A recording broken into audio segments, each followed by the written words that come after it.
અમરેલી જિલ્લા ભાજપ પ્રમુખ અતુલ કાનાણીએ ટેકાના ભાવે મગફળીની ખેડૂતો પાસેથી 200 મણ ખરીદી કરવા મુખ્યમંત્રી અને કૃષિ મંત્રીને પત્ર લખીને રજૂઆત કરી છે. તો મગફળીની ખરીદી અંગેના ખેડૂતોના રજીસ્ટ્રેશન થઈ ચૂક્યા છે અને આ વર્ષે મગફળીનું મબલક ઉત્પાદન પણ થયેલ છે. તો આ વર્ષે ખાતેદાર દીઠ 70 મણ જેટલી મગફળી ખરીદી કરાશે, જે ઉત્પાદન પ્રમાણે ખૂબ જ ખરીદી ગણાય છે.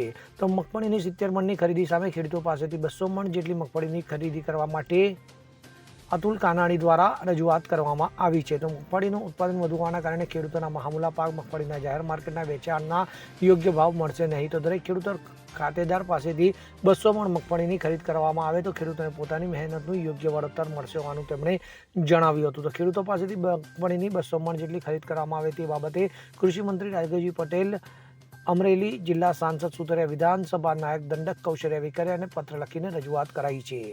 અશોક મણવર સાથે CN24 ન્યૂઝ અમરેલી.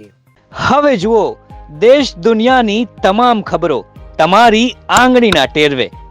ઉઠાવો મોબાઈલ અને Google Play Store પરથી ડાઉનલોડ કરો અમારી CN24 ન્યૂઝ મોબાઈલ એપ.